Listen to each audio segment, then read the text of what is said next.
I believe you. It's there now. We are now.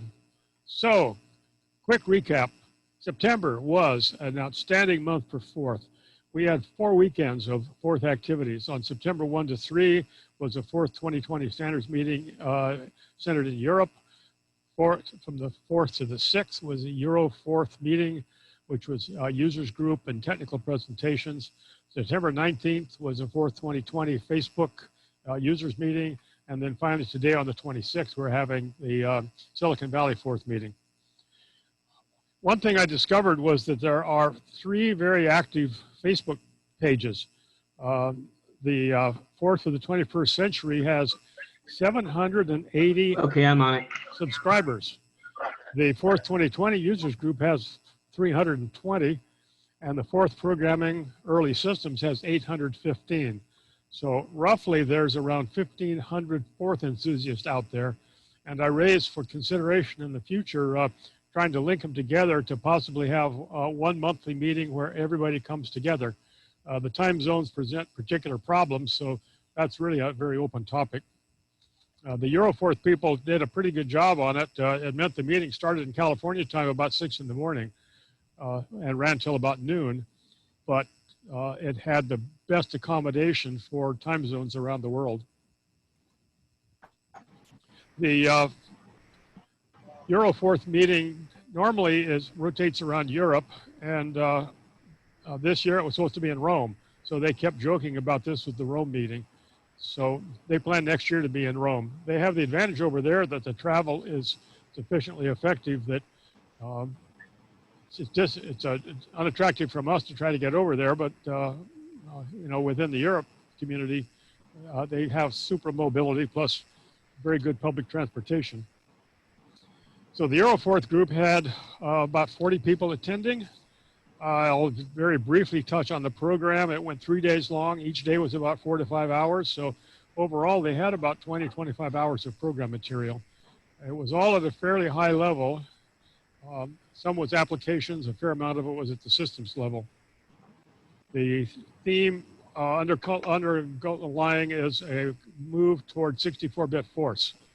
There were 1 or 2 that seemed to be operating but not releasable, and maybe a couple more under development. But it sounds like imminently there would be available 64-bit force.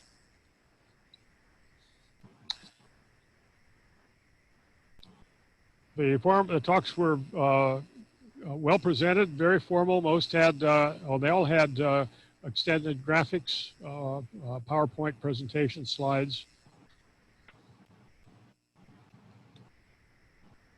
The presenters were scattered around the world. I don't have a good country takeoff on them, but the presenters were in Austria, a couple in Germany, and UK and Australia, and 2 here in the United States, and probably 1 or 2 that I'm missing.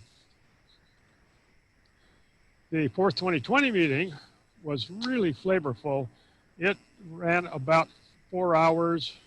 It started at 9 in the morning California time and went geographically around the world. The first presentation was from Moscow. The next presentation went to Frankfurt. Then they went to a presentation from Italy, 1 from the Netherlands, 1 from Paris, 1 from Argentina, Brazil, and 2 here in the United States. They were all targeted to be fairly concise, that is, under 10 minutes. And over the course of several hours, there was a huge variety in the material. John Peters presented in it, and so did I. And I forget, I think Don Golding presented, but my notes aren't clear on that. I believe he did. So again, it was organized by Peter Forth, who has the FORTH 2020 users group meeting, and he is a spark plug of an organizer. You know, very, very motivated. So that wraps up my comments. Again, I raised for consideration more linkage between the groups, because each group appears to get online to a meeting 30, 40, 50 people. But if we had all those groups together on one event, we might end up with 100-some people all in the same room at the same time, same Zoom room at the same time. Do we have any questions on that topic? It'll be great if we can all get together for Fourth Day in November, if there's enough time to organize such a thing. That's a good path to be on. Maybe promote it in September and October, and then hold it in November. Again, the question mark is going to be time zone, and I've done a little bit of examination on that, but don't have any strong ideas. It ends up being, no matter what you do, there's going to be somebody to participate. It has to be up at 3 o'clock in the morning, and that's 11 o'clock at night isn't too bad, and 6 in the morning isn't too bad, but 3 o'clock at night, 3 o'clock in the morning is not good time. Any other questions or thoughts on that? Well, I'm thinking that maybe some presenters could be recorded so that if you can't be there in real time, you can, watch the video on your own schedule. Another excellent idea. Very good. It turns out some of the presentations I've done have been recorded. I guess not here, but for other organizations, I've pre-recorded, because you get a very brisk, clean, well-structured program, and something that would ramble for maybe 23 minutes, you get through in about 16 minutes because it's clean and it's tight. One thing about Peter Forth's timing is that it worked pretty well from coast to coast of the Pacific. And that's really, in a sense, what you want to go and bracket is make the worst time the Pacific Ocean. So Tuvalu would have problems in Hawaii, but everybody from here to Australia has got the best you can make it. Yeah. If there are no further comments or questions, I'll yield the chair to our fearless leader.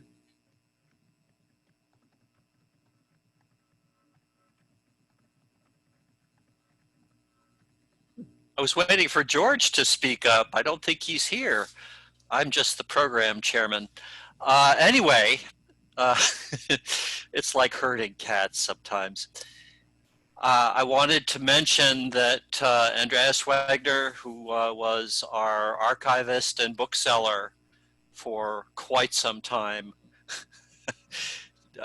has moved back to Boston and left behind the residue from Mountain View Press and from a few other folks who sent us their papers or their books. Dennis Rufer has his hand up. Dennis Rufer has to unmute. That's a clap. We should have a thanks to Andreas for doing all of that. Regardless of how he left it, he did a lot of work. Sometimes we don't leave it quite the way we prefer to, but yeah. The first thing I said is it's not going to be done Andreas style, much to the nature of the challenge. Yeah. I have it in mind to, at this point, spend the next couple of months sorting it out and shipping it out to those that want individual volumes. At that point, it will come time to throw out all the old issues of Fourth Dimensions. I commend you to the FIG website, where every single blessed one of them, except that last one that was never published, every single blessed Fourth Dimensions and indexes and other work is scanned in and text OCR'd, so you can search it and read it. It's just not the same as having the paper one, of course, but the paper ones are going to be, I don't know if we're still recycling paper in this world. They're either going to be recycled or in the landfill in fairly short order, which brings me to my next point, and that is that the storage place where they are now is costing us rent, thanks to a few generous donors mentioned on the mailing list. We're okay financially for the next little while, but we'll have costs. Another cost that we're going to have, I think, in fairly short order, although we haven't discussed this with Andres, is somebody needs to pay for our meetup, or we need to pull the plug on it. So more about that at some future time. Anyway, you saw the points in the agenda. You know my email address is forther@comcast.net. Comments about where we can send these things to be preserved, and we already have the Computer History Museum wants a list of what they might have. So we'll give them maybe our second to last of everything list, and see what they want. It may be nothing at all, who knows. But when Glenn Hayden died, we promised them that, and owing largely to my inability to close the loop, it hasn't happened quite yet. I want to mention that if you're not muted now, and if you're not talking, now's a good time to hit that mute button. So anyway, please be in touch with me if you want anything from that. It's free now. You're going to have to pay for shipping. You're going to have to be a little bit patient while we fish around in the mess that I've created, just wanting to get out now before the landlord decides to just bring up the dumpster and charge us for the privilege. Like I say, contact me in the near future if you want anything. Shipping costs money, but if you're in the neighborhood, I'll drop it off. If you want to help with sorting or inventory or shipping out stuff or anything, any of the dozens or so things that we need to do, please contact me. If you're willing to donate to the rent fund, that'd be great. Soon we will run out of gas, and it'll be before we know it. If you'd like to suggest where the archive of our last copy of all of these things should be, that's a thing that we need to figure out in fairly short order. So again, refer to the agenda item list, and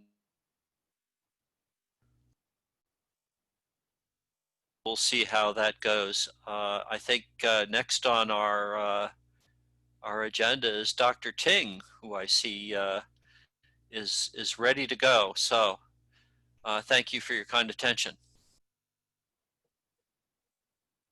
You're up, Ting. Let me try to unmute and share screen.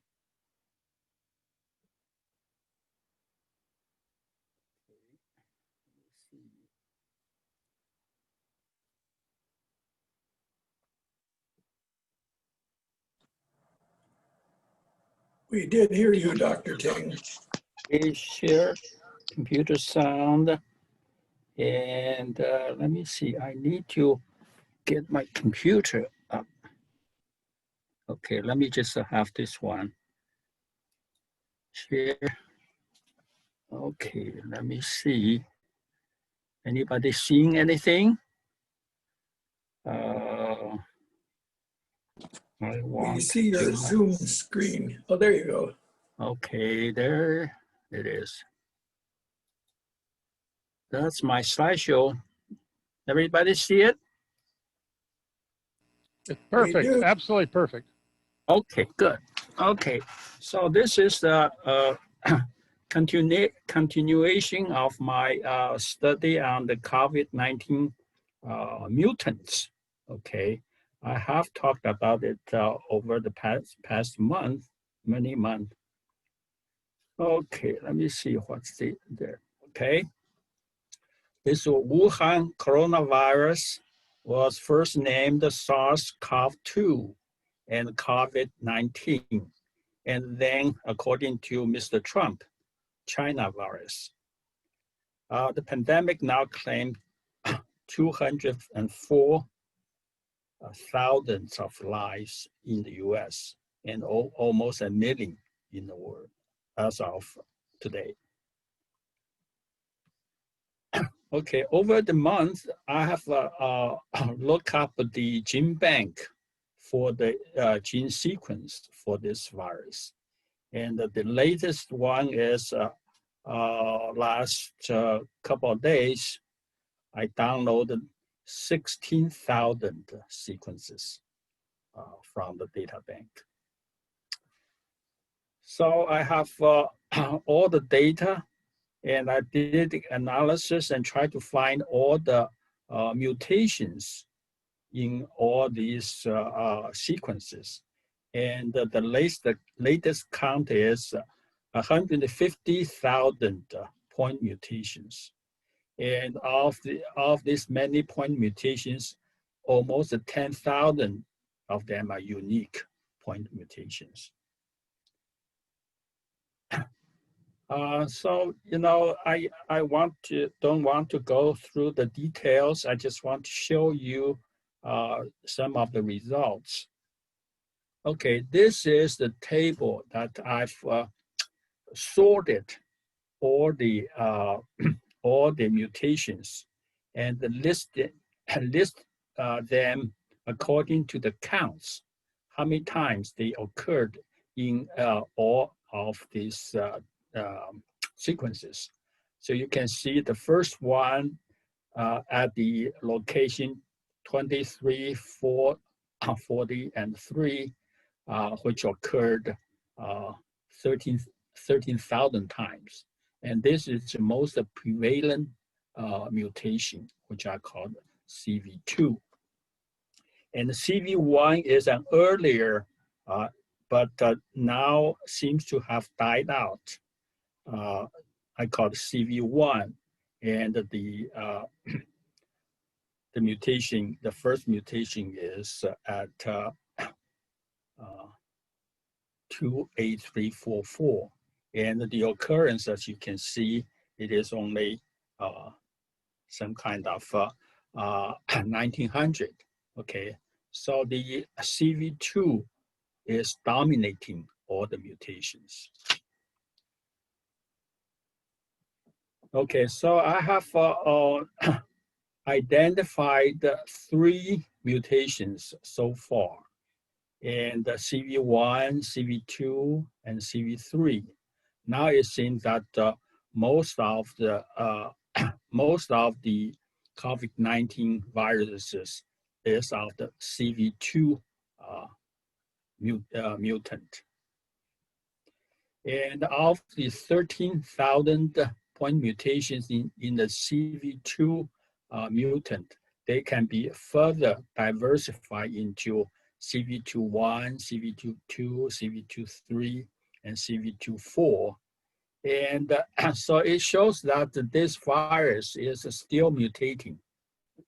And but the most prevalent one strain is the CV2, and CV2 itself is still evolving.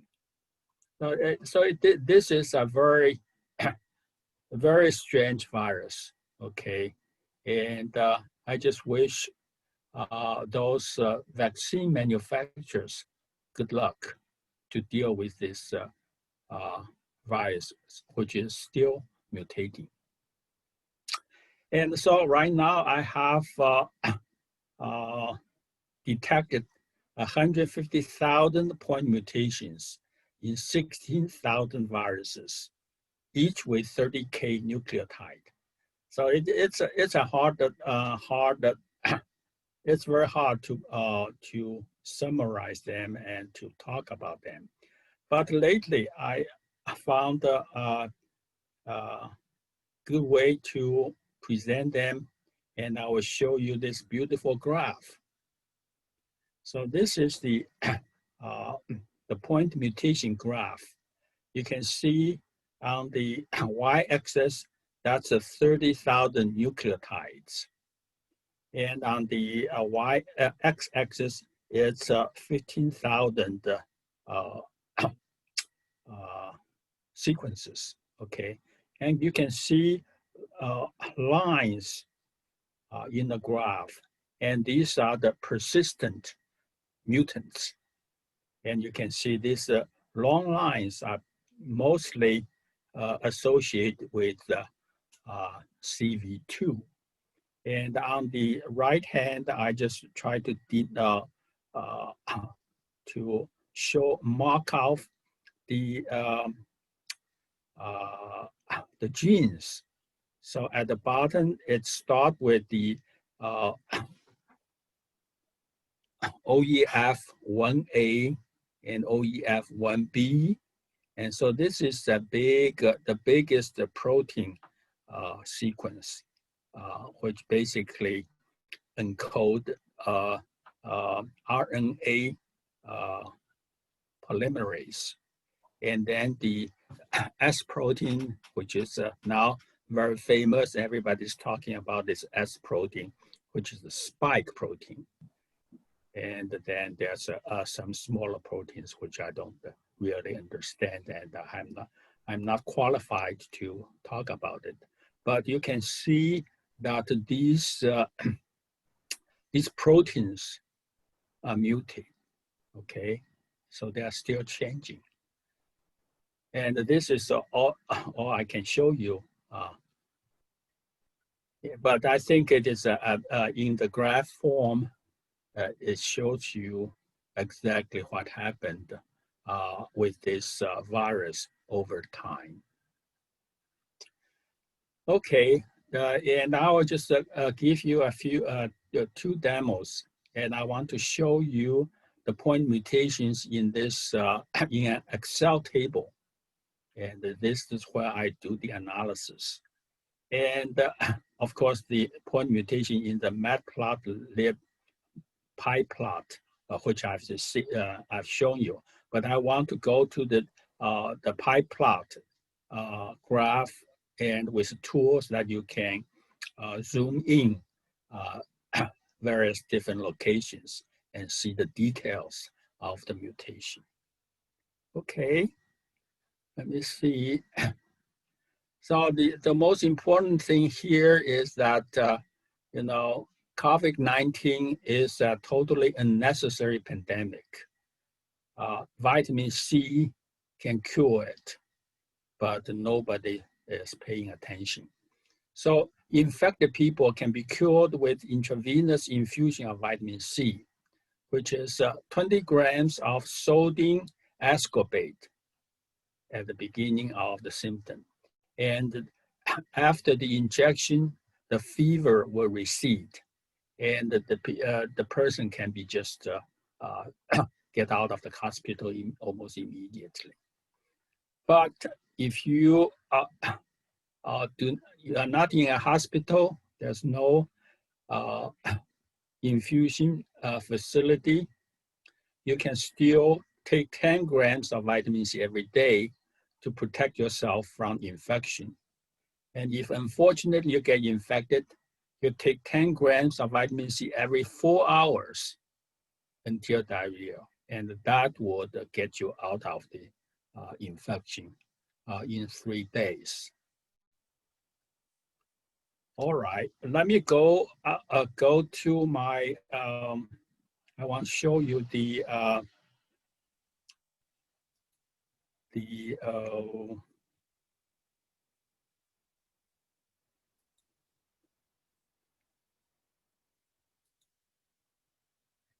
oh, let me see. I cannot get.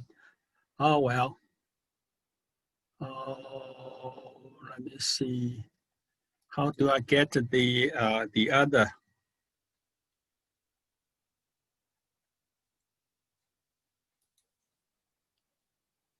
Let me see. Can you see the Excel chart? Yes. Okay, Yes, yeah. yes. All right, this is the Excel that I've used to analyze the genomes. So it is sorted according to the time it was reported, and so if you scan down,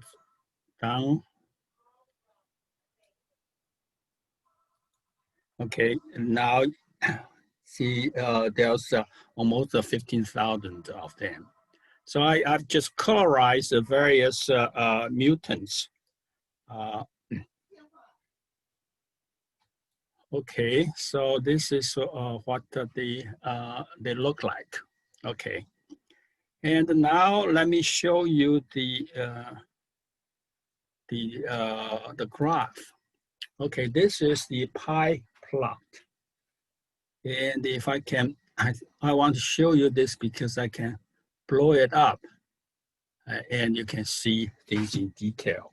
Okay, so 30,000 nucleotides and 15,000 sequences. And the pie plot utility has a nice facility. You can zoom in any sequence, any region. So this is the beginning.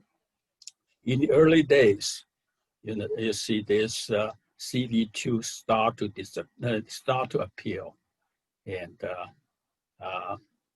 so you can zoom in. Oh, sorry. Let's go back to there. Okay. So this is a very nice display, a graphic display of how the virus mutates. Okay, that's all I have. Let me just stop sharing. No, let me stop share. Okay, thank you very much. Any questions? I do have a question. I am taking some vitamin C. Do you have any citations that talk about taking Yes. large? Yes, the best place to find all the information about vitamin C and many other things is Doctor Yourself website. Doctor Yourself. Yeah, it has all the information that talking about the vitamin C and talking about COVID-19 as well. So go there. I think since I found that website, I feel it's not necessary for me to distribute or talk about anything. I think you told me before and I lost the paper. So how do you spell the doctor's name, please? The doctor, let me see, is Andrew Saul, S-A-U-L.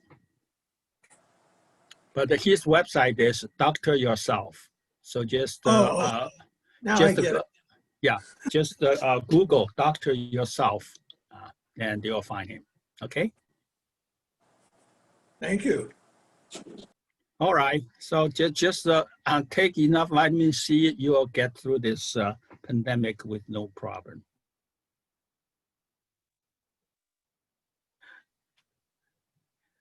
Okay. Kevin, it's yours.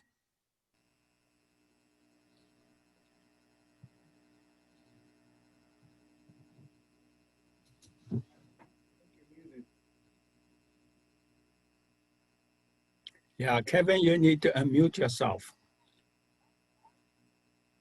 I was locked out for reasons that may just owe to an IQ test failure on my part. Anyway, I guess we are now at the main event, the center ring, the fabulous fourth programming challenge. So I yield the floor to Bill Ragsdale. And I think if you look in the chat, you see my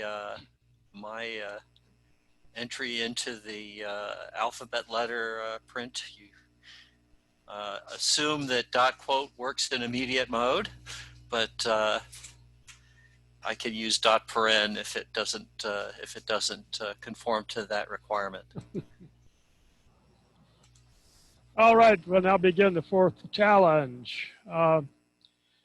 We'll do a call for input twice. We'll do one right now, and then I will go and just present the four challenges, and then we'll do a second call for participation. This will be kind of chaotic, but whoever would like to present, just unmute and give me your name, and we'll try to sort it out. Brad Nelson.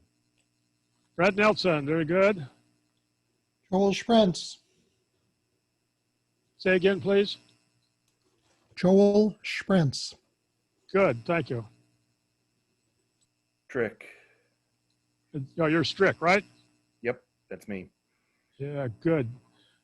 And Bob Armstrong, are you in? Yep. Yep. Good. Anyone else come aboard? Come now.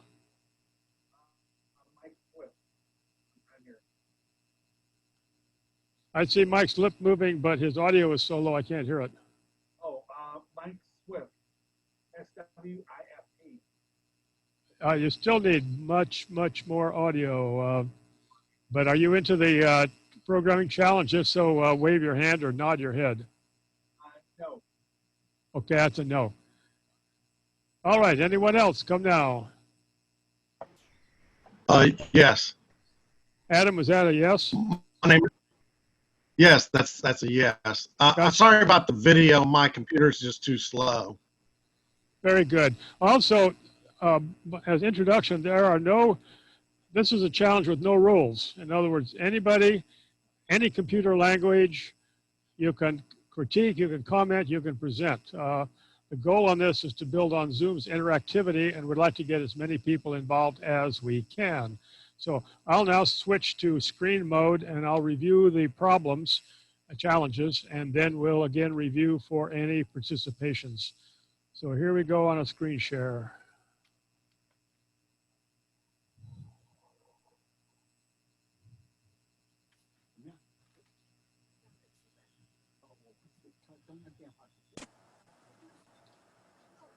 And we made it.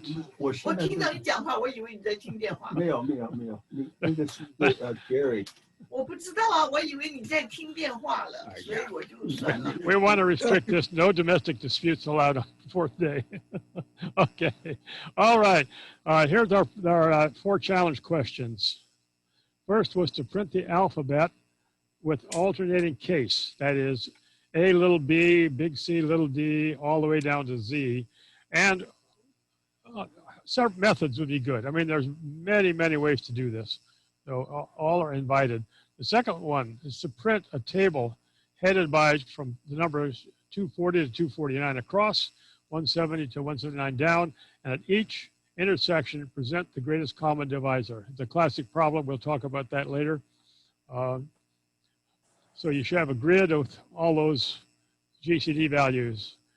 The next one is to print the 5 largest prime numbers. The assumption is that you've discovered all the ones below that, but that isn't necessarily correct. It dawned on me from one of our participants, you could actually start from 10,000 and work down.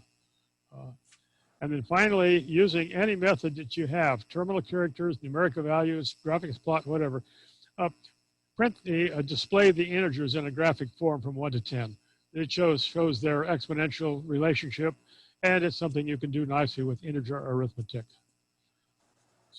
So we have for participants Bob Armstrong, Strick, Brad Nelson, and Adam Bricker, and myself. Do we have any other participants? Come now, please. Can you hear me, Dave Henderson? Yes. Okay, I'd like to participate too. Good, you are in. And Joel Sprentz. Sounding better all the time. Joel, your last name again, please. Sprentz, S-H-P-R-E-N-T-Z. Good.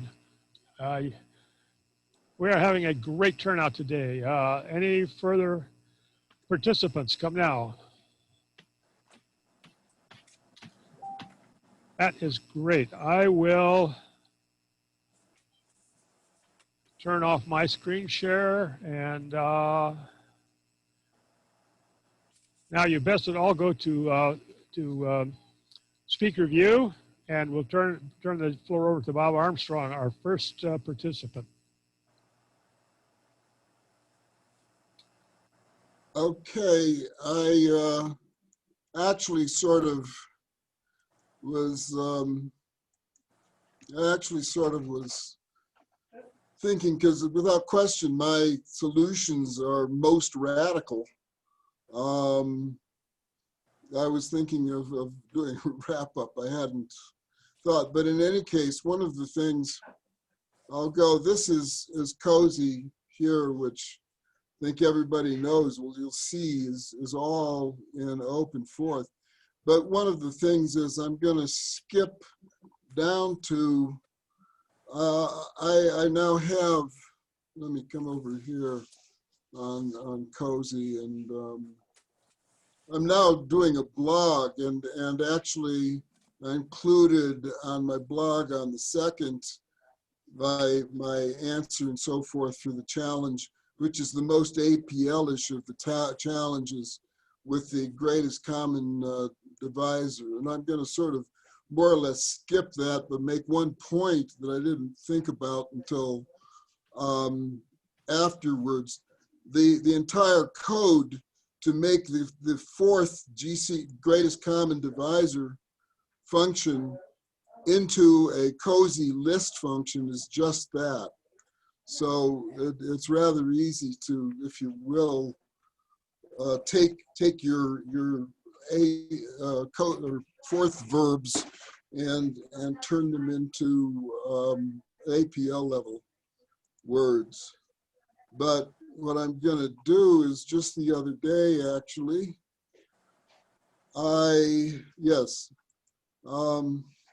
this is my, well, this is Cozy.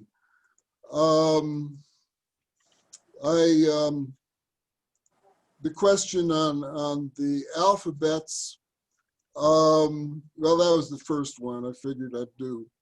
And D names, shows me I've got, everything is in a root dictionary, and these are the things in it. The first thing I wanted to do, I keep this ASCII browser variable around, so I went and looked up where A starts and where the little and big A. So let me dissect this line here. I'll put in a comment symbol, and between what I'd call nouns, but I made myself a list of those 2 starting points. And then iota, which I remember when I first learned APL, I thought, what in the hell is this? This is weird. There's no identity matrix, but there's this weird thing that gives you the first, well, in this case, 26, well, an index into all the letters, okay? So at this point in the stack, I have these 2, the stack is visible down here, but you'll generally see it should end up at 0, essentially, on any complete sentence. But so I've got these 2 items, the starting points, and then the index into that, and then this expression returns its address, and it's essentially doing a plus on each of, well, this adverb is what Ken Iverson would call it, each right. It's going and applying this function on this left argument and each of the right arguments. So at this point, we have all of the pairs, okay? And then to complete it, it's just stringing them out, okay? Now the next one, which is in a sense more interesting because it's a plotting. First, to go and let me split the line there. That's just a blank, so you don't even see it. And then we have 10, this 10 iota, again, like it's the first 10 numbers, because you wanted to raise it to 10, through 10. Actually, it starts at 0, so I'm not gonna mess with that. But now let me split out this. Let me do this right here to go and make it clear what we've got there. So we got 1 through 9. That's what I did, which, because it starts getting big for character. In any case, okay, this part right here, you might recognize it's dupe, and then times integer. So actually at this point, we have, oh, I don't want to have the blank. Let me go and split it here. We have the squares, okay? This duped the 10 iota and then multiplied each one. This is the fundamental notion of atomic apply in APL. It means do it, if you add two vectors, it's like doing or multiplying two vectors, you know. The thing, essentially it comes from the rules for linear algebra addition, but instead of just. Okay, Bob, I have to interrupt here for just a second. It turns out we have so many people participating today that I've got to put you on, everybody on a 6-minute time limit to fit our program time. And so I'd ask you that you address the method and the result, but not so much the code. Okay, well, what it's doing, right, okay. At this point, it goes and it's produced, it's taken this many blanks.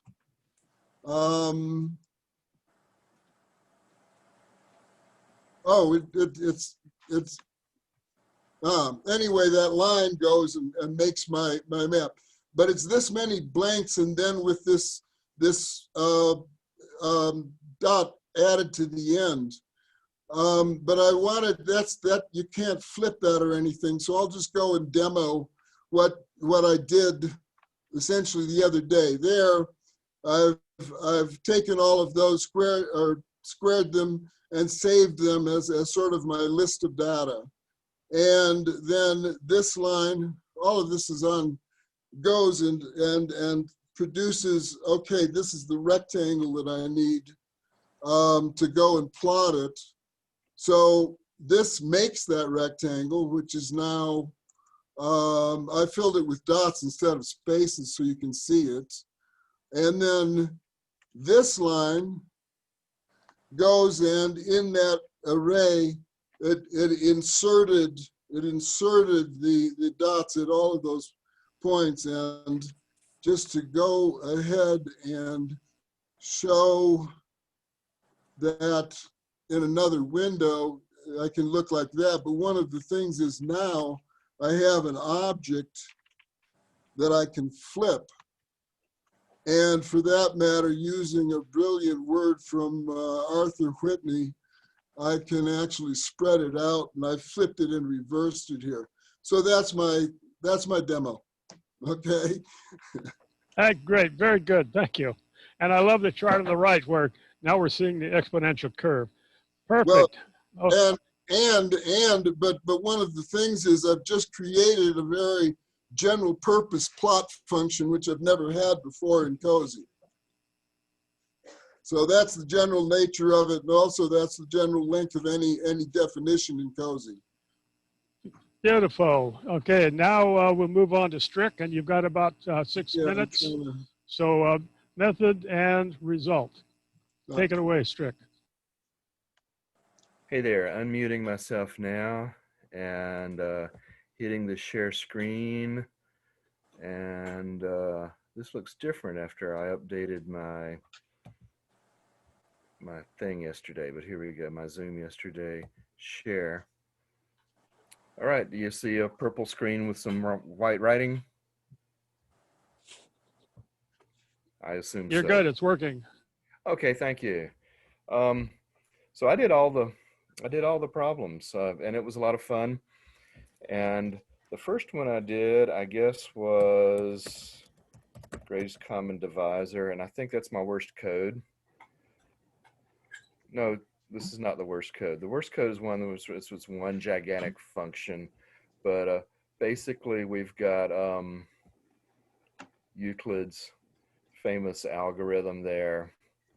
And I wrote my own 3D formatter because I didn't know how to do 3D, didn't know how to do number formatting in Forth. And when I looked it up, it required floating point numbers, and I decided I didn't need floating point numbers, so I wrote my own. And so when I run it, we got a table like that. So I hope those. That is fantastic. Congratulations. Hope those are the right numbers. I did a basic sieve I did a fourth sieve for getting the prime numbers. And so I have a table going up to 10,000. And I go through, let's see, I initialize them to 0. And then I do my sieving there, setting cells as I see them. And then at the end, I want to print out a K of them. And so I keep K on the stack while I loop backwards through the sieve, looking for things that were not touched, and those are the primes. And so I get the top primes out of that.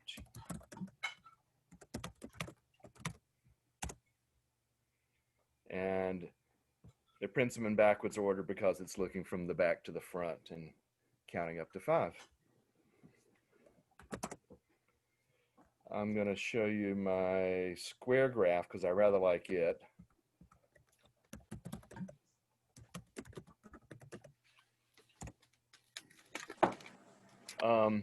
Printing numbers on the axes is put in there kind of ad hoc, but I first wrote a few, I want to say classes and methods to hold the state of a screen, and then some routines to draw lines and draw points on them, and to map from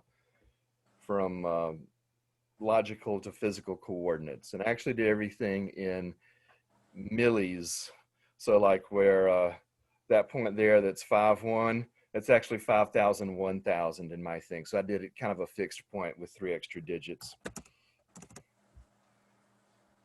And of my alphabets, the trivial one just is the tiniest little loop possible. I don't need to be small anymore. And it prints it, and it's kind of nice. There's some websites that let you paste in forth, and they do the evaluation and let you double check that it works in other interpreters. That's kind of neat. I like what Bob did with APL. That would have been a great way to do it. My second way of doing it kind of cheats. It starts out with this magic string, and then I have a ROT13 decoder and printer that prints that string after ROT13ing it. So my code is actually the magic address and the magic length, which are that string constant, and then the ROT13.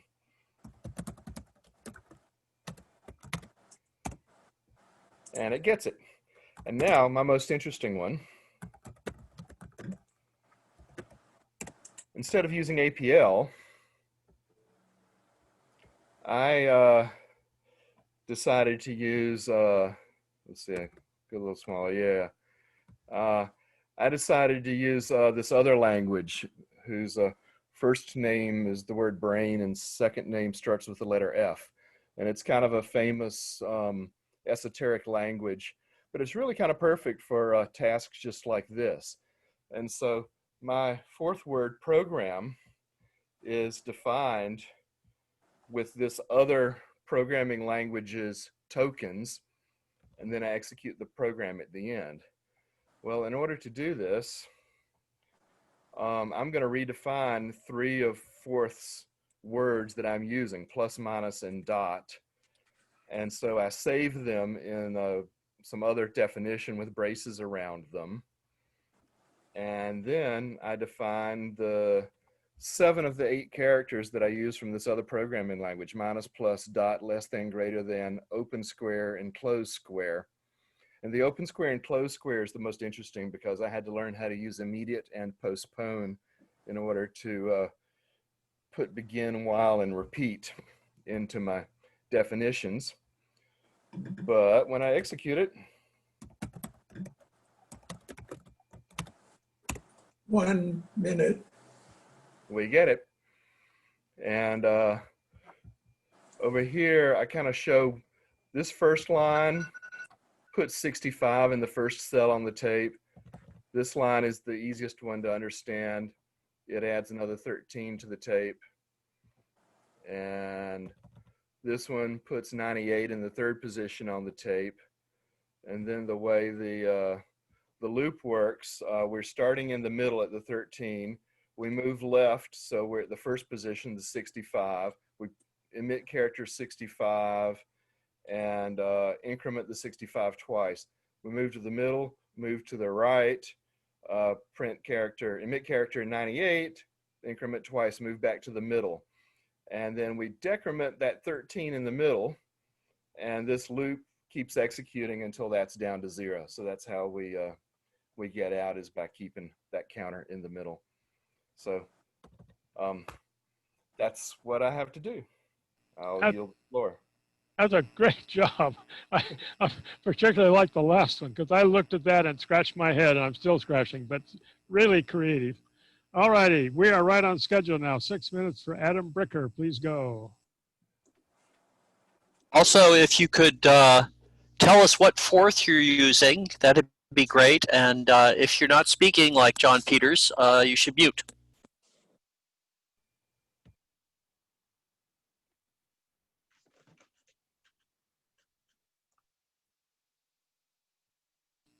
Did you get that, Strick? What fourth were you using?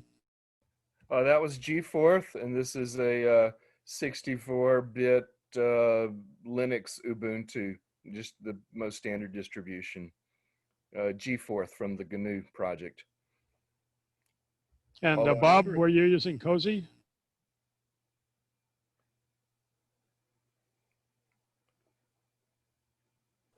Yeah, I think Bob was using Cozy. Something covered over my mute button. It's Riva, which was produced by, Ron Ahrens, who now has got 8th. Did that in the early 2000, about 2005 was really when the whole group developed, and developed from Retroforth, which I wish I knew more of, but that's the tradition that it came from. So. Very good, thank you. And now, Adam Bricker, you're up. Okay, I'm going to try to turn the video on, see how this goes. It may or may not work.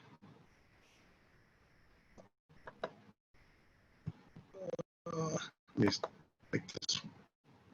Okay. Let me.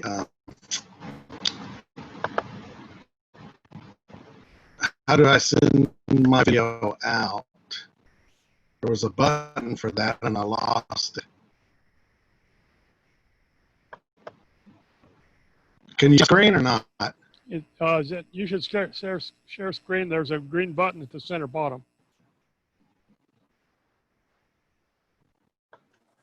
You might have to hover. Okay, I got it.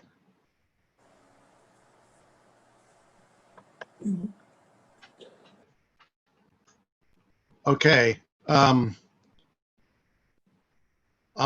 just gonna do the alphabet and the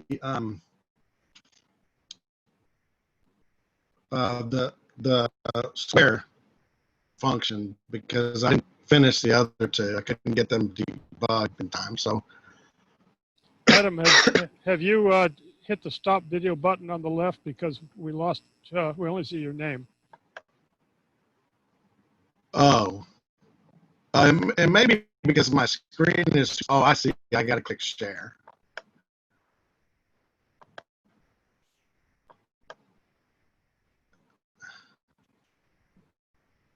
Let's see, share application window.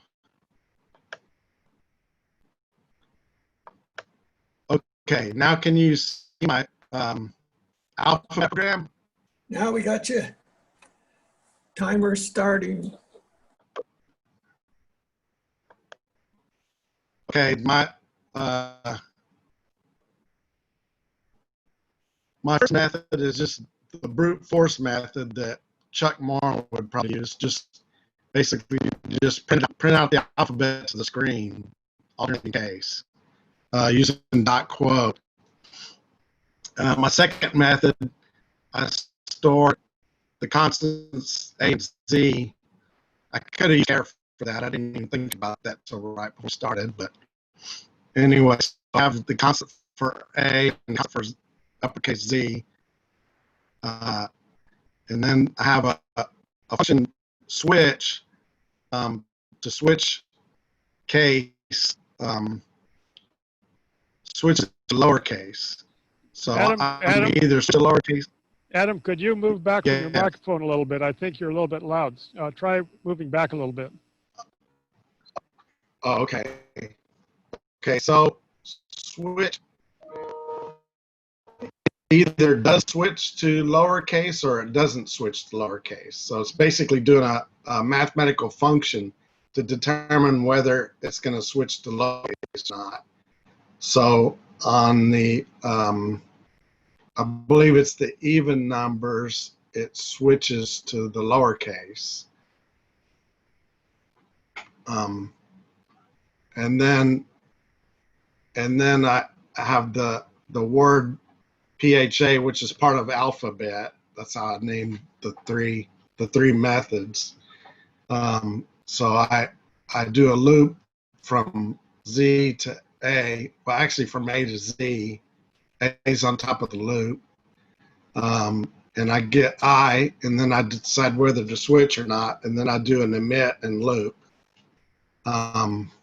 Method 3, it's similar, but instead of doing a mathematical function, I'm using more logic functions. So I have an and in there to mask out what I don't want, and then I take hex 20 literal and OR that to the result, and then emit that. So it either emits an uppercase or a lowercase. And then Go just runs all three of them. So, and all three of those work. So now we'll switch to the plot function. And plot, let me show you the results from this one. I'll have to open a new window here the right size. Hold on just a minute. My computer's really bogging down.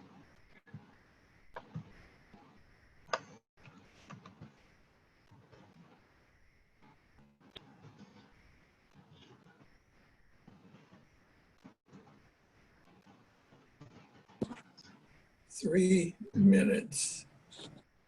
Okay. Well, it's not going to take me that long, I think. Plot.fs. Plot. Okay, I have to switch windows here.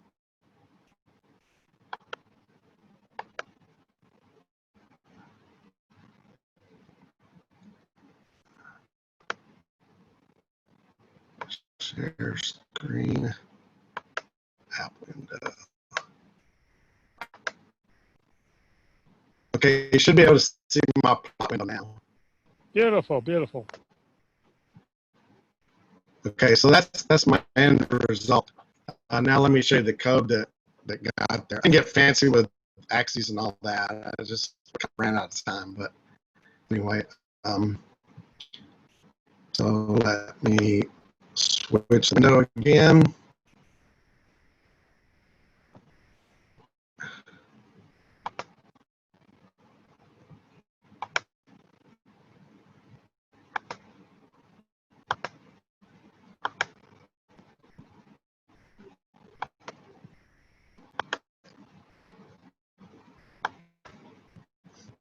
And this is the code that does it. So basically, I used asterisk to begin with, and later on I changed it to actually plot the number. So since there aren't any axes on there, so anyway, I have this constant that I don't need anymore, and then I define the constant for the scale and next scale, and for the max. Let's see where I use the max at. Max, it gets used down there somewhere. Anyway, so then I find the function, the square function, and my Y scale word, which is basically just what to divide by. And then I have to fit axes, so I use a translation of axes to do that. And I'm doing that as much as possible during interpret time before the compilation is done to speed up the running speed. Okay, and then I do the X scale. So then so for plotting a point, I duplicate what's on the stack, send it to the return. I do X scale, Y translation, and then the @XY tells where to plot. And then I pull the number off the return stack and print it. And then at the end, I just do a wait key drop, which I called wait, which is just telling you what it does, basically. That's all there is to it.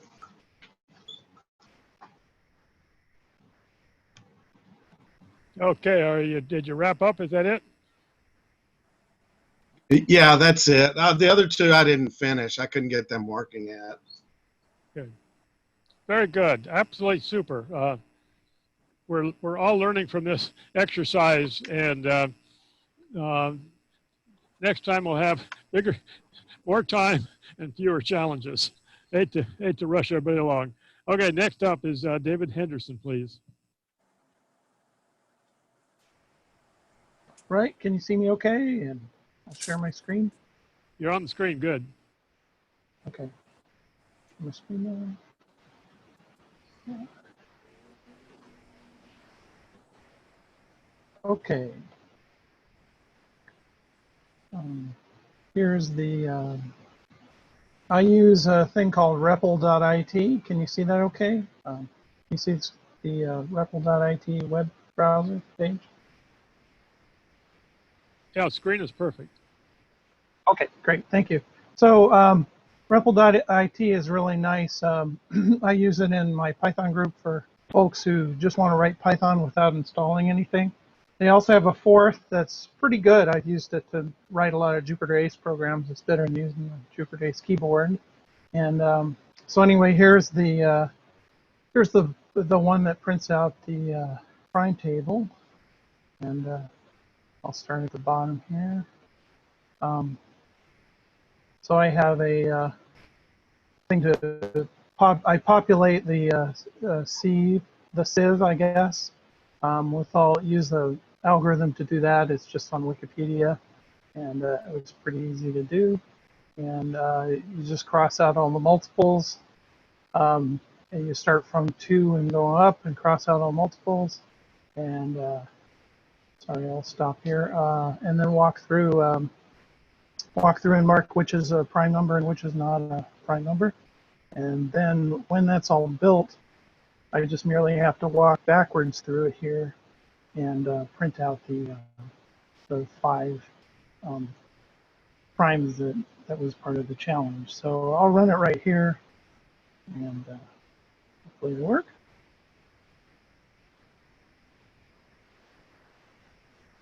And of course. Okay, just going slow. Hold on. Okay, so I print out a prime table, and this shows where all the primes are, just for yucks.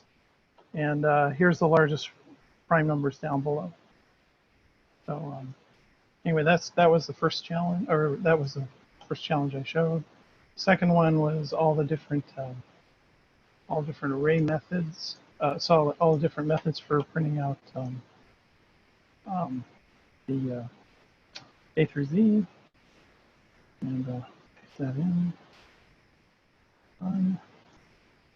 And so there's, assume that's what was needed here. So fifth one, which I found kind of fun, was I actually fill up a string ahead of time, and then I just use a type instead of all the emits, which probably isn't a problem on this computer, but it's a problem on the 8-bits that I use.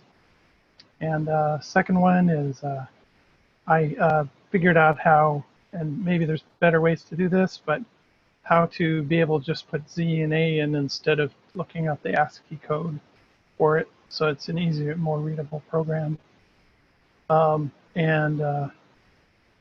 This one's just a variant with a calling another fourth word to put out upper and lower at the same time. The Alpha 2, this one is someone else was a smart aleck on the thread and and just said, well, why not just print the whole thing? So that one's pretty easy to do. And the first one's pretty plain vanilla way to do it in fourth. And I'll just do one more and give back the time.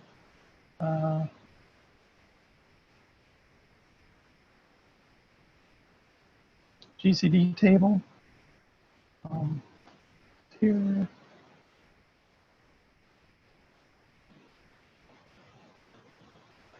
On it, you can see the table there. Hopefully I got it right. So what I did here was just worked out how to find a GCD, and it's definitely not optimal. And for each row, print out the GCD table, and there's just kind of a general function here. You can send it different numbers to print out the GCD table. Anyway, that's about it. I did all the challenges, but I'll let someone else have some time. Do you have any questions? 2 minutes. Okay. I think I'm done here. So thank you very much. It was fun to work on this, and made me remember some of my fourth that I'd forgotten. So thank you for putting up the challenge. Well, thank you. So rewarding to see approaches, and yet we're all homing in on the similar proper answers with such a variety of techniques. And now last participant up is Joel. Please come now. Coming. Oops, I skipped Brad. Let's go to Joel and then we'll go back to Brad. So in the alphabet challenge, I think I didn't cover any ground that's different from anybody else here. The first approach was to test each letter to see if it was odd, and if it was, convert it to an uppercase letter, and then I can loop through from A to Z, converting those odd ones to uppercase, and out it comes. The second approach was sort of inspired by watching my granddaughter on the monkey bars as she would swing from one hand to the next. And so the idea is to go from an uppercase letter, say capital A, to the next lowercase letter, lowercase b. I just need to subtract the A and add the B. And similarly, to go from lowercase b to the next uppercase C, essentially do the reverse. And so then I can loop through, starting with A, emitting it, going to the next lowercase, emitting that, going to the next uppercase, and then continuing around until I get to the end. The third approach was, gee, in real life, what would I do? And that's the just print the darn thing out. So let's run that with G4 on a Raspberry Pi 4 is what I'm, and not surprisingly, we get that. So the second challenge was, well, I don't know, I'm guessing it was the GCDs. Looking at some reference material, there's a binary approach to computing the GCD, which I call here, and as a forward reference, had to define up here. And so there was a series of steps. If the two values that you're considering are equal, you're done. If one of them is 0, the other is the GCD. That takes care of these two cases. And then we get into the looking at to see what combination of odds and evens you've got, and then handling the case where the top of the stack is odd or the top of the stack is even. And those further break down into you've got an odd and an even, or they're both even, or they're both odd. And then you just work on that. And the rest of this is putting together a table with a range of rows and columns and a header on top and so on. So let's see how that looks. And my table looks like the rest of the table, so that's good. For the primes, I also use the Sieve method, in this case, allocating essentially 10,000 bytes of flags. As I was doing these problems, I was thinking, am I trying to make it fast? Am I trying to conserve memory? And then I look at my Raspberry Pi 4 and say, this is not an RCA 1802 with 4K of memory. I can get all the speed and memory I want. I don't have to conserve those things. I'd rather conserve my own time. And so here we are, computing a square, marking, given a prime, this will loop through, whoops, and mark all of the appropriate flags in that big array as false.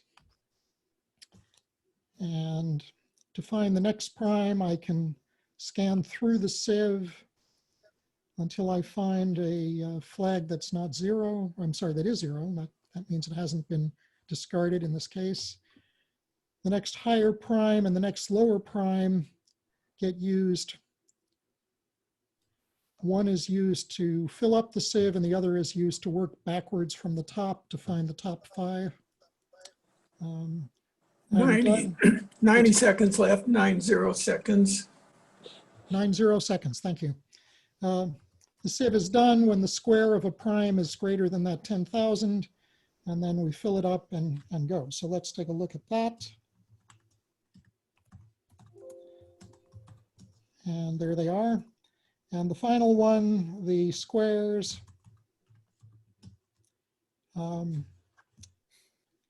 I took the very cheating way out, which was to compute the square and use that number of spaces and print an asterisk. And the rest is labels and such. And so there's my chart. It's not as pretty as some, but it does show the exponential increase. So I hope that satisfies Bill. Thanks very much. Good. Thank you, Joe. Congratulations. All very good. It's great that we're learning to be more concise as we go through the presentation, which keeps it much more interesting. So very, very good. Did we skip over Brad Nelson, or did you get your participation in? All right. So this is all 4 here. Lot of repetition of what we've seen before.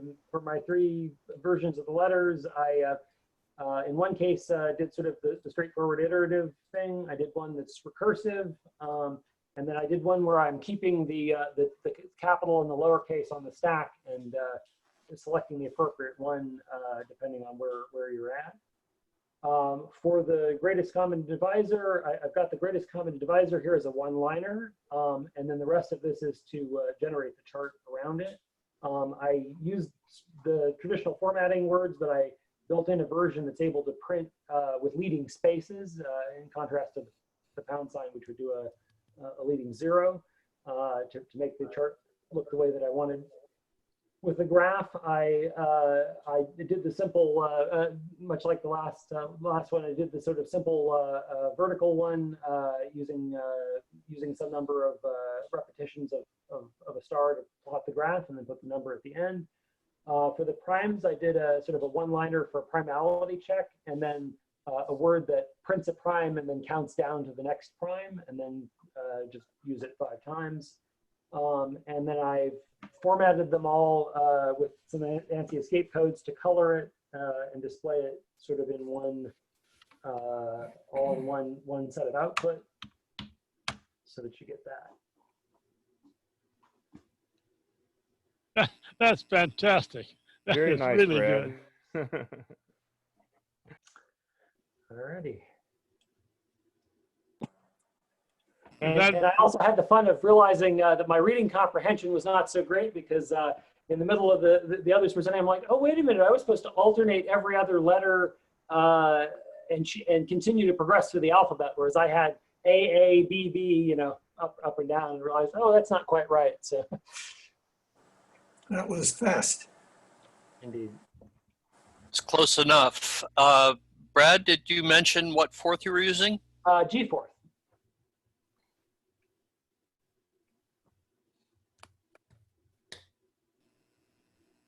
Very good. I guess that's the sequence there.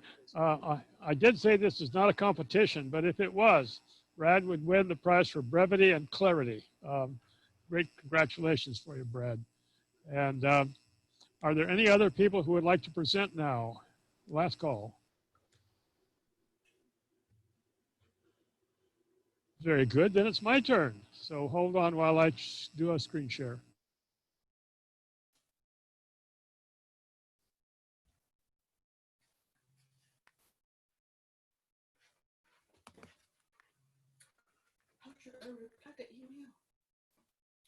Just tell her that No, we. thank you for your reply. Now we know that he got busted. Yep. Right? Yep. Like I said, he bullshits. There we go. People. Forgot to unmute. He bullshits people. He's done that before. White, I think you need to mute. Oh, sorry.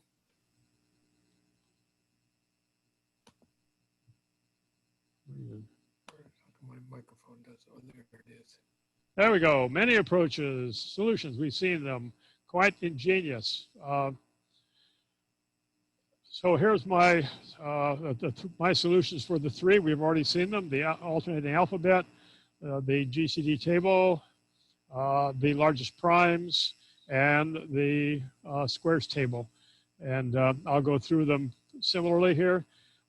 I'll use four approaches. The first one is totally brute force. It's just a dot quote. You put a dot quote into a colon definition, you print the string, and you're done. The second would be I created a string and created a storage area called spot, put the string in the spot, and then accessed the storage area and did a count type, and out it comes. These are two that are sequential. The first one goes through the alphabet, and on each letter it sees as an odd or even number. If it's an odd number, it prints it. If it's an even number, it does a shift, converting it to the lowercase, and we're done. The fourth approach was actually doing two letters at a time. And if you notice the brevity here, the action loop is only about 4 words, 5 words long. And we set up a mask at the beginning that's the offset between the small case A and the large case A.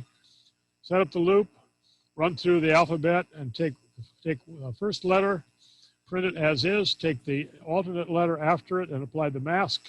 And so 2 letters at a time, and they do a 2 loop, 2 letters at a time. The D chart is at the right. I talked about that last month. So you can see the logic here. It's a very simple loop. And the X mark is the dew point, and the solid circle is the loop. So here is Euclid's algorithm for GCD. Now, in Don Knuth's book, he loves this algorithm. It's the leading element in the first part of his first book, because to him, it is the oldest algorithm that is a sequential process for a solution that comes down through antiquity. This was the first time something was developed that was a mathematical process. It's pretty simple. You divide one number by the other. If the remainder is 0, report the divisor, and you're done. Otherwise, you divide the divisor by the remainder and repeat. It's very often written recursively, and in our case, I just wrote it with a begin until. So notice it's only 4 first words long. Tuck, mod, dupe, 0 equal. And that sequentially manipulates the values on the stack, preserving what we need and dropping what we don't need. So you give it 2 integers, and the remaining value will be the GCD. Here's the logic flow, which is pretty straightforward. First, we print a header. Then over the 10 rows, we print, then over the next 10 columns, we print a column number. And then finally, for each intersection of I and J, that is each element of the to-do loops, for the indice, we calculate the greatest common divisor and then print them right justified, and we go to the next column. When the column's done, we go to the next row. And here's a fourth code. Notice it's only about, it's only about 5 lines long, except it's got a lot of comments. With no comments, it's about 5 lines. So the GCD is at the beginning, which we broke out, and you see it. Then the table has a header. It prints a column number. Then it does each of the values across the column, increments, and prints a row number, and away we go. And here is the answer. I've highlighted the larger values in red, and we see numbers that are potentially prime always have a 1 as the divider. And notice all even numbers have a divisor of 2, at least 2 or more. So your even numbers are clearly identified. Every other row, every other column has an even number. So you know it's going to have at least 1 divisor.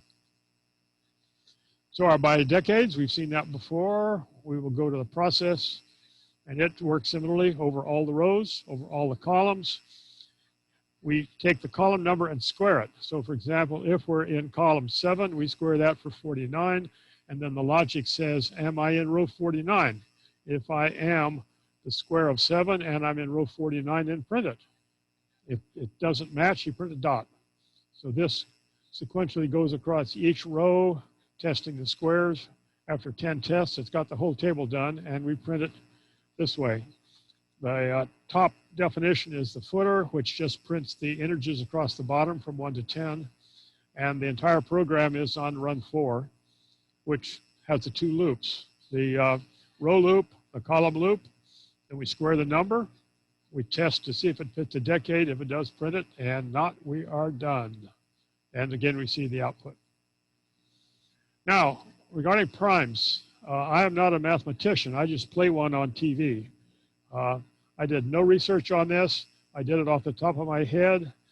Now that you people mentioned the sieve, all of a sudden I remember that's a process that's well established, which I had totally forgotten about.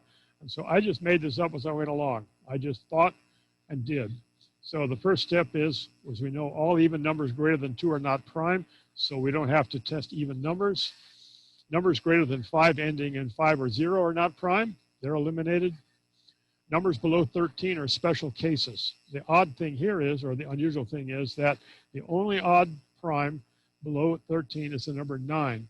So we can immediately reject all of the other numbers. Well, 1 and 2 are prime, and then all the other numbers below 13 are not prime except for 9.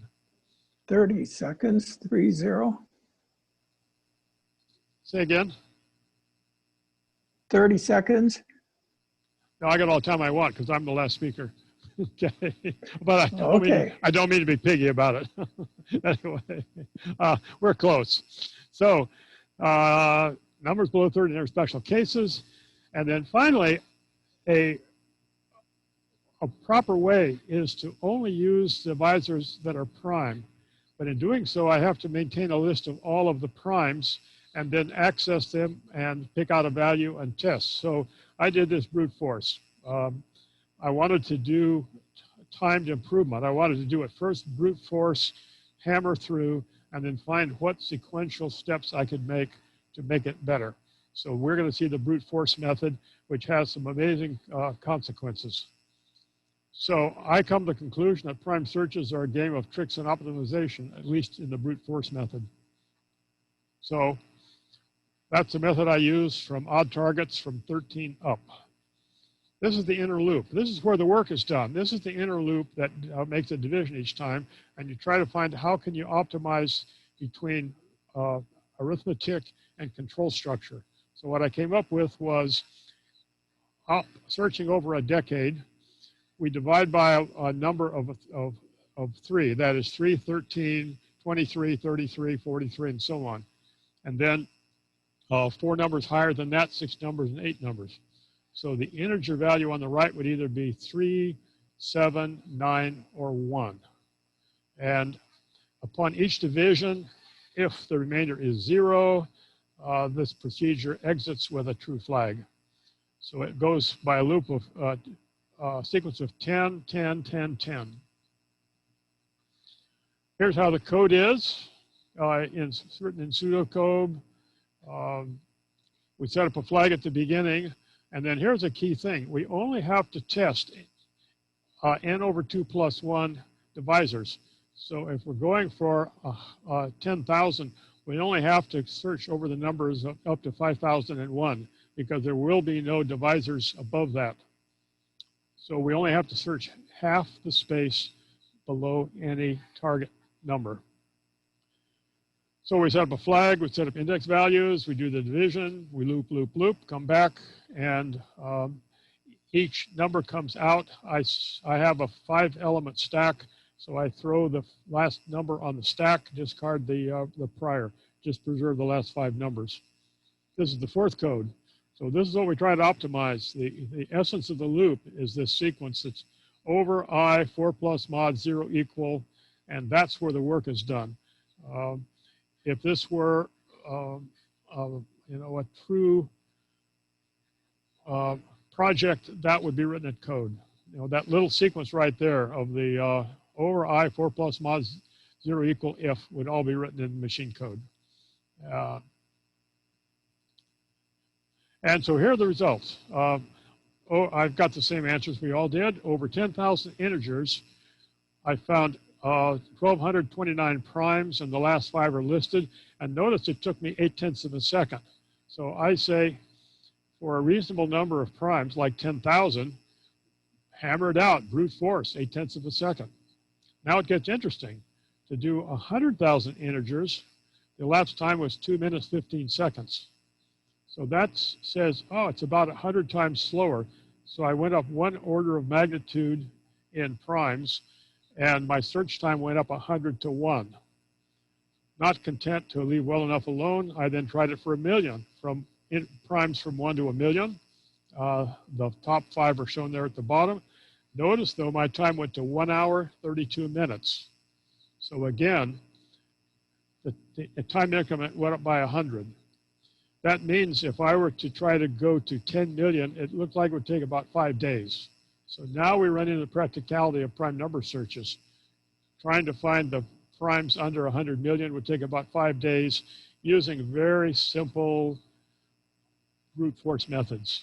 Other methods I'm sure could improve from that, but pretty soon you're under. Oh, also I did an energy story, an energy cost basis. What does this cost in computer energy? My computer normally idles with an internal temperature grade of 130 degrees Fahrenheit, 134. The core temperature is normal 134. When this is computing the squares, the temperature goes up to 155 degrees. So that delta T from 134 to 155, that is the temperature rise cost, is the electricity that is done while aggressively computing. And you can see now why, when they're trying to do Bitcoin searches, why CPU temperature and electric consumption matters. So, summary. For these challenges, I wrote and rewrote each one about 10 times. They came out to be very simple. They were all generally about 5 to 10 lines, but believe me, some of them had been like 2 pages of code. What I did in each case was I wrote out the specific result I wanted using dot quote. So when I wanted that table of squares, I just wrote out dot quote with all the lines, all the columns, the same with the alphabet. And then I sequentially replaced the pieces of the dot quotes with actual code. So the general process is to create that overall logic flow, look at the entire table, take it apart, top down, then code from the smallest inner segment. Find that inner loop for either GCD or the inner loop for prime numbers, and test that and code it. Because that way I always know that the inner core of the project will work. Then let's put it in a wrapper to make it look good. And finally, each step along the way should only be one change from a working program. That is, this is a fourth concept. So when I write that GCD program, I've got 1 line of code. When I massage that into proper form, I've got it working. Then I take 1 level higher, make sure that works. But I know that when I'm working 1 level higher, my internal GCD still will work. So, you know, you segment a big problem into little problems and start from the bottom up. So I want to thank all participants. We had a good turnout, an excellent turnout here. We've learned a few things. In the future, we make the fewer problems and give presenters a little bit more time. Do we have any questions or comments? Please come now. If there will be some time afterwards, I'd like to invite somebody to try my online version of Forth. You can go online at a browser, tell me you're going to do it, and I'll see you come up on my screen. If you don't have time, that's okay. Let me know. I think that we could squeeze that in. At the end, right? Yes. I would like to ask that if the participants are willing, send their code as a PDF file to Dave Jaffe. If you can't manage a PDF file, send it to me and I'll convert it. If you can't manage to send it to Dave Jaffe for whatever reason, send it to me and I'll forward it on to Dave. I'd like to I'd like to make a couple of comments after we're done with other people's comments about bills, and then we'll get on to John. Hey, Bill, tell me again what Forth and what kind of CPU you did those timings on for the prime numbers. This was 132 Forth. You know, Andrew McEwen wrote that originally, and he was working for me at my company when he wrote it, or when he started it. And then he passed it on. And in fact, I just talked to, or I emailed to Andrew the other day, Andrew McEwen. He has a son who's 19 years old, is in college. Andrew works for General Motors. He lives in Canada and he works in the US and looking at retiring. So hooray for Andrew. Let's see, there was a second question in there? Yeah, the what CPU? How fast? Oh, it's a Lifebook, Fujitsu Lifebook, plain old laptop. Okay. Four cores. You know, what I was shocked at was the 0.8 of a second for 10,000 primes. I had no frame of reference on that. I just thought that's remarkable. It turns out Win32 Forth has a huge amount of tools in it, and one of them is programming timing. So it has a clock start and clock report command. So run your program and wrap it in those two commands. And you do mean primes up to 10,000, not the first 10,000 primes. Yes, yeah, that's correct. The primes up to 10,000, which there's 1,229 of them. It appears that that about 10% of integers are prime. So you do 10,000, you find 1,200. You do, you know, 1,000,000. What do you get? You get 100,000. Isn't it one of the fundamental theorems of prime numbers that their density is like 1 over log n or something? Say that again. That was a question. The density of primes within a range of integers is like 1 over the log of the largest integer. Of the number. I got it. Something like that. So they Inverse, thin out as. Yeah, inverse log relationship. I believe that's right. Well, so I've never actually compared sieving versus doing trial division, and I just changed my sieve to 1,000,000, and it ran in a 1/5 of a second. a 1/5 of a second, and mine took an hour and 20 minutes. But this doesn't scale. Then I tried a 10 million and it blew out the Forth memory. So no, yeah, that's beautiful. What I really want to try now, of course, is build a table of primes, and so, because remember, if only 10% of the integers are prime, you're wasting 90% of your time dividing by by a number you already know is going to work. So, that's why but then again, if you're going to do this for a few 100 million numbers, you need to build a database of a few 100 million primes. All right, to wrap up, do we have any suggestions for challenges for future meetings? What problems do you think would be suitable? Anybody?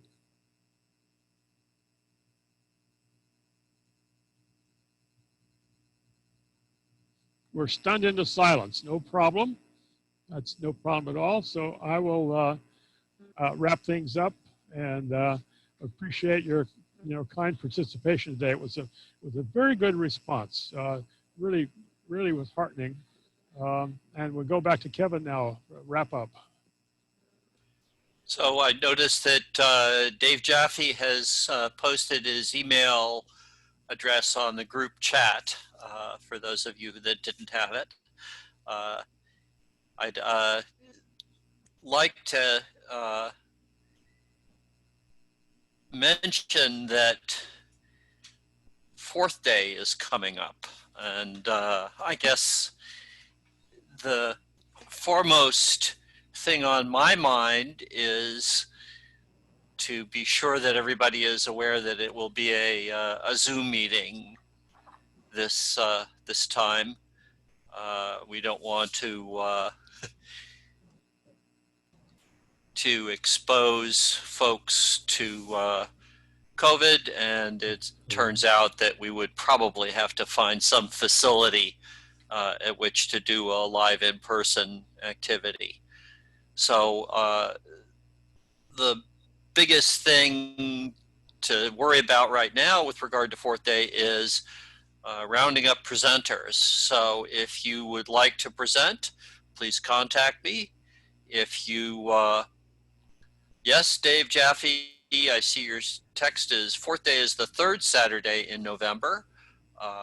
After all these years, we can only hope that people remember that these days.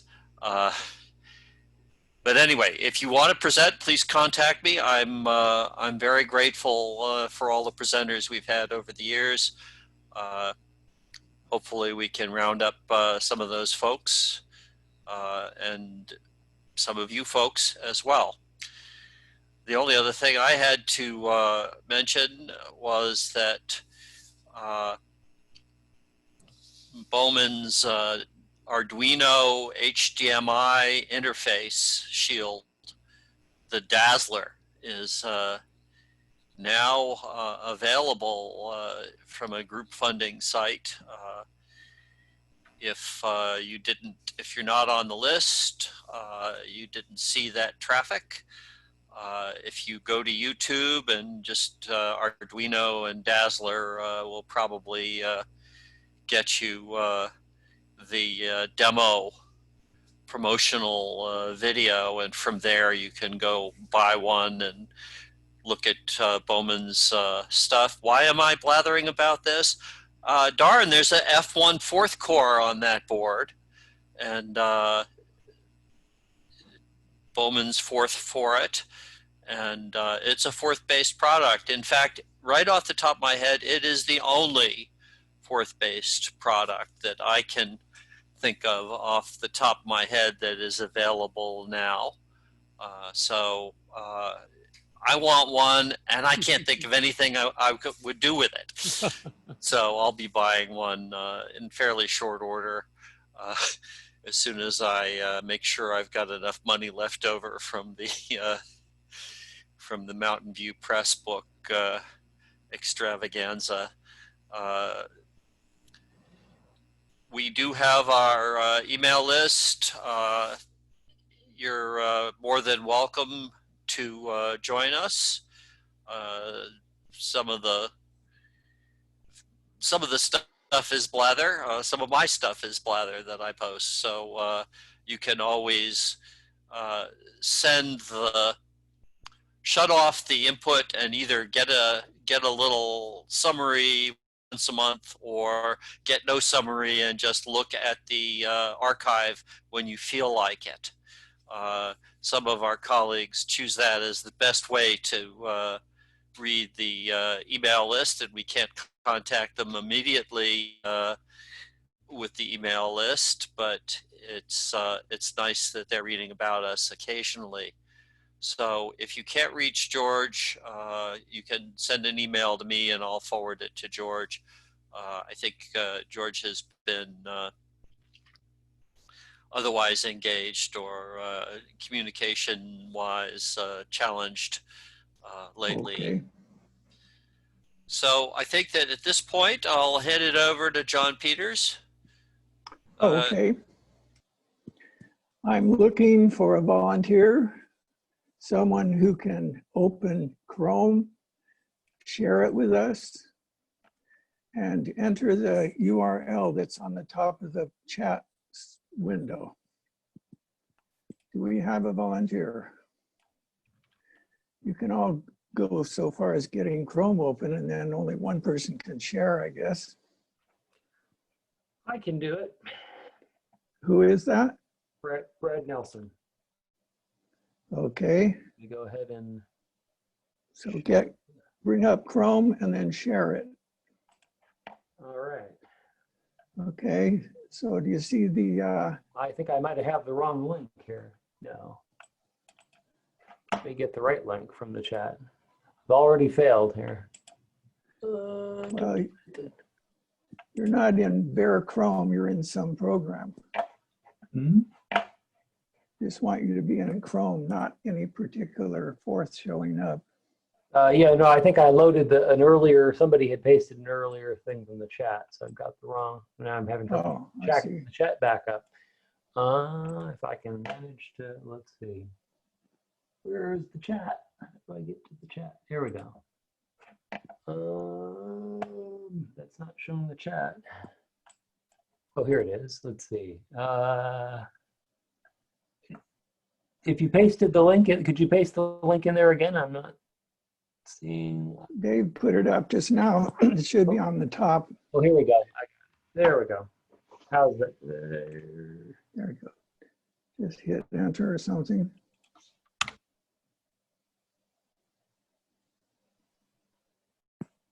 Not having a lot of luck here. Well, I see you logged partly in. Oh, there it goes. There you go. All right. All right. Now let's go down on the blue screen and just hit and enter. Hit enter. Oh, there we go. Okay, now you can do all kind of stuff like you're doing. That's fine. I would like you to scroll up and be aware that there's stuff below the blue screen. Indeed. There's all kind of stuff to try another time. Let's go back. Okay. Now, when you finish, I'll have another suggestion.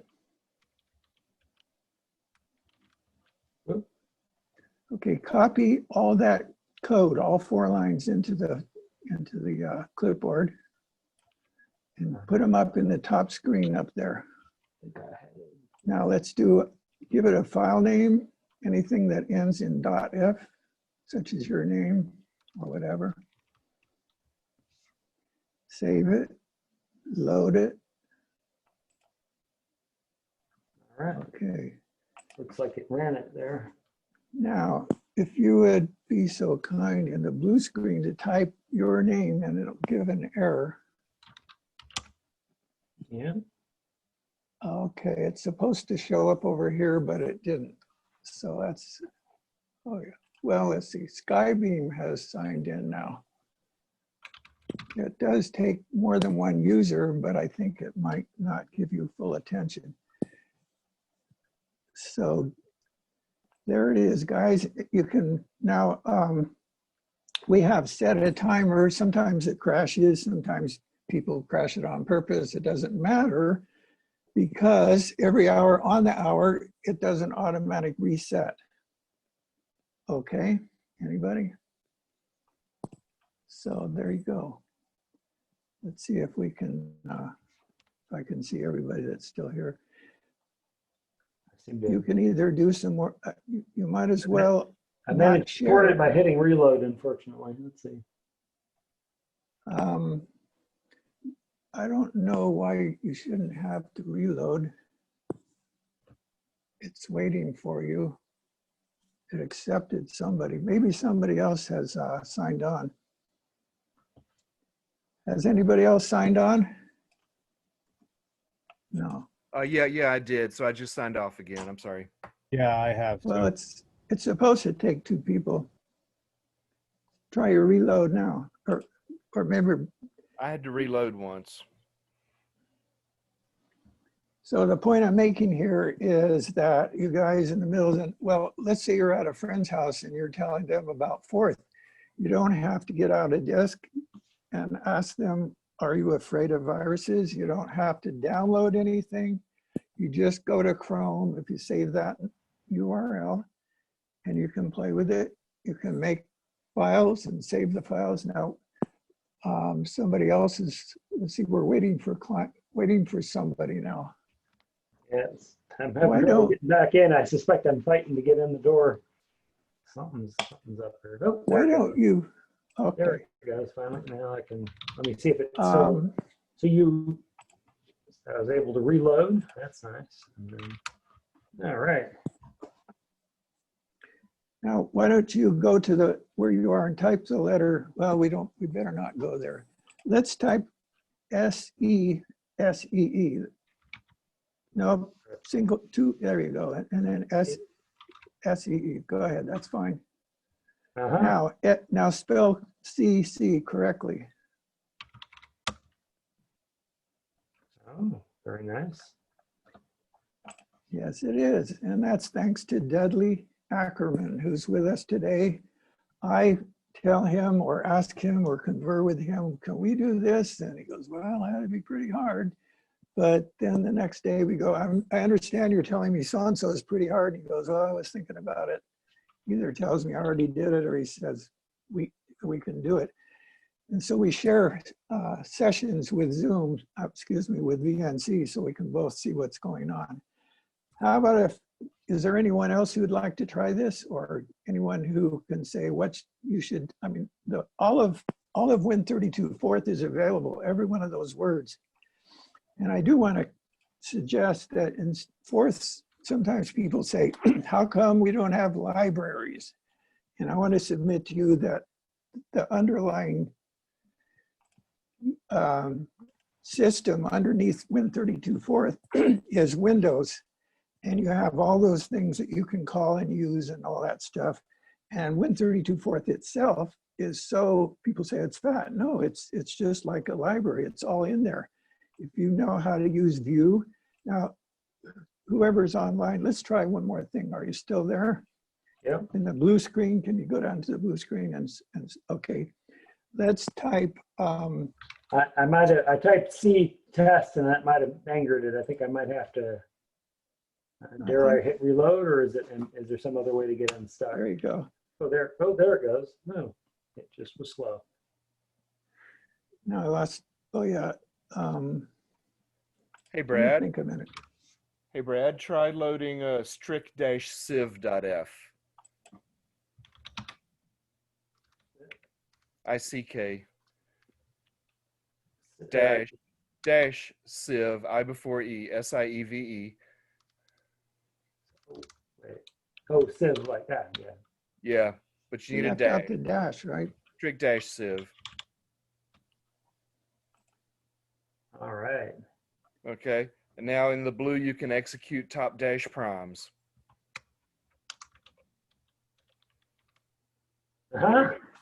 Very cool.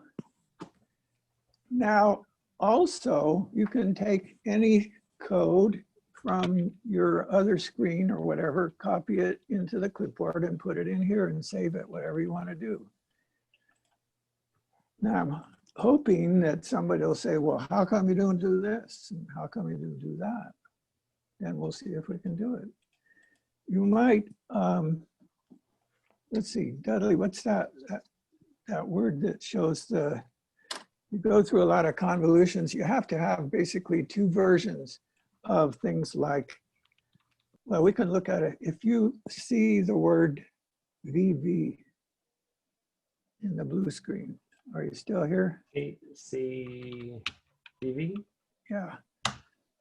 It's it basically is just shorthand for lazy people to type view. But you can see we had to first of all see on the first screen, are we in the web or are we local? And you do your web, your if. That VB web instructions used to say this is under process, please use view, but one day Dudley fixed it, and it wasn't really simple. I thought it would just be an alias, but here we have it. So VV gives me, actually, if you're on the hard disk-based local system, we have V, which goes back to the previous screen. VV shows you the source. Triple V brings the source up in the editor ready to edit, whereas the double V brings you up in browse mode, if you remember what that is. You can't trash anything. So there's lots of fun stuff in here. You can see, view, and debug, and well, I don't know if you can debug, but I'll have to put that one on the list. Somebody say something. Pretty cool. So I'll say something. Let me see, how many guys do we have left here? We have quite a few. Will Baden was a good friend and unfortunately rest in peace, but at the end of his career, sadly, he said that he had a fourth system that was so personalized that he became to the conclusion that no one could ever use it. And we've modified WinEd so much for the contract generator that I almost felt the same way. So I shifted my focus over here to having Forth available to the public at large with no downloading and no cost, and although it's been expensive for me. So there you are. How about a question or sign off or come back later? Dudley, I don't know why he put in his initials, but it didn't show up. Oh, that's right. I have to go to the log. So when I do that on the local machine, which is a Surface that I gave away, if I go to the right place, let's see. Are you doing anything particular to harden it against folks doing mischief? You said it's running Win32 Forth underneath. If I go execute file system words, can I escape out from under the environment you're running it in and run amok? Or Well, mostly just the reset every hour. I have had a couple people crash it. The most extraordinary one was sometimes they crash it down to Windows 10 and I have to restart Windows 10. But this one guy, whoever did that, and the whole screen was green. And we had to, I think we might have had to push the power button, I forget. But I think basically, you could probably try it, especially if you communicate with me and tell me, hey, John, I just crashed it. This is what I did. And that would be fun to see. I do just, for sure, I asked Dudley when he's sitting at his desk to be sure and write down what color of smoke comes out of the machine, if any. Too bad I can't hear you laughing. So what is somebody showing us? Oops, so Can I ask a question, please? You are on GitHub. Yeah, this stuff is on GitHub. You can put it on your own computer. You'll get all of Win32 Forth, all of the contract generator. By the way, when I guess it was Bill or somebody was asking for more presentations, more problems. Yeah. I raised my hand because I have a question. Okay. For some reason, I am not on the mailing list, even though I've tried several times to get on it. I've asked Robert Ackerman to make sure that I got on it, and I thought I filled out a form for it, but I never got any notification of this meeting. I got it through the Meetup app, but I didn't get the Zoom address until I called Robert and get it from him. So can you make sure that I'm on the mailing list this time? Also, John James, who is a very early Forth advocate. I'm in contact with him again, and I'm sure he would love to be back on this meeting again, because John James was one of the founding fathers of the Forth Interest Group. I'm sure you know Bill Ragsdale, know him very well. One more last thing I want to say, and I got involved with a group of people about 3 months ago. It's a very private group. We call it the CKA, stands for Corona Kills Ass. And what we're doing is we're sending a lot of information back and forth about how to keep your environment safe from COVID by getting information on a lot of products out there that can help desanitize the thing. I'm working on an app, using augmented reality on the new iPad Pro with the AR stuff, because they're using LiDAR, and I'm be able to scan a room in LiDAR and being able to detect likelihood of where the virus could collect. And it's got a very interesting group of people. We got a person, a UC Berkeley grad student on there in studying virology, working on his thesis. And a lot of people from overseas too, including Sweden, as well as France and other places, including Africa, by the way, too. So anyway, that's it. So if you want to get hold of me, I'm up on the group chat information there. Just contact me on Signal. I prefer Signal because that's the forum. That is the platform that we're using for the group meeting for the CKA. We're on a Signal group meeting. So contact me there. I'll make sure you're in it if you're really interested. So anyway, that's all I have to say, folks. Take care and carry on. Can we get somebody else to bring up Chrome and share with us and log on? Oh, I see there's Brad N signed in at 2:46 p.m. So that's good. Now we can see who comes around. That's wonderful. That's our latest improvement. So anybody who wants to share, bring up Chrome, then share. Go to that URL. While there's a lull in the action, if I may interrupt, I'd like to point Please out do. that the meetings are regularly scheduled. They're on the fourth Saturday of every month, with the exception of November and December. November is fourth day, and it's on the third Saturday. December is the aftermath, and that's also on the third Saturday. If you are signed up for the meeting on Meetup, the Friday before the meeting, I will, in the evening, I will send out the link to everyone that's signed up. I guess I'm going to start a little list for people that aren't on the SVFIG mailing list and send them the link directly. But I encourage you to go to Meetup. I encourage you to join our mailing list. So let me ask about, hold on, John. Let me ask about Meetup. Is that, I think it costs money. You were saying maybe you didn't need it. I never understood why you needed it. Why don't we just go direct with the mailing list? It is a tool to bring the SVFIG organization to people that are in the area. I think it was much more relevant when people could actually come to physical meetings. But it is just one way to publicize the meeting to people that have never heard about Forth but might be interested in embedded systems or Arduinos or whatever. It's one of these deals where you put your interests in and it says, oh, well, what about this meetup or that meetup or the other meetup? Okay, very good. So I have a question. This fourth day, is this like one specific day a year, or is it just one specific day a month?